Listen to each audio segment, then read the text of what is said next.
கருட ஆழ்வாருடைய திருநக்ஷத்திரம் சுவாதி. ஆடி சுவாதி தான் அவருடைய திரு அவதார நாள். கஷ்யபருக்கும் வினதாவுக்கும் பிறந்தவர். கருடனுக்கு பெரிய திருவடி, புல்லரசன், பக்ஷிராஜா, வேதஸ்வரூபி, வினதே என்ற பெயர்லாம் உண்டு. கருடர் வேதம் அம்சம். அவர்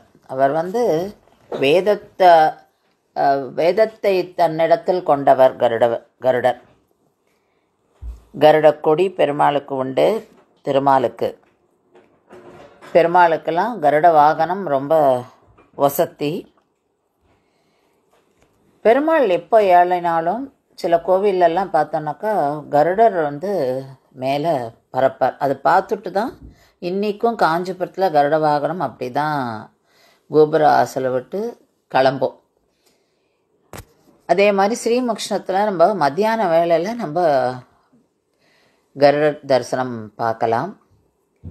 நம்மாழ்வாருடைய விக்கிரகம் வேறு இடத்துக்கு மாற்றின்னு போகிற இந்த இன்வேஷன்னால் அப்போ எங்கே இருக்காருன்னு தேடணும். அவர் எங்கே புதைச்சி வச்சுருக்கான்னு தெரியலை. அப்போது இவ எப்படி கண்டுபிடிச்சான்னா, கருடன் மேலே பறந்து தான் இந்த நம்மாழ்வாரை புதைச்ச இடத்துல அதை வச்சுன்னு தான் கண்டுபிடிக்கிற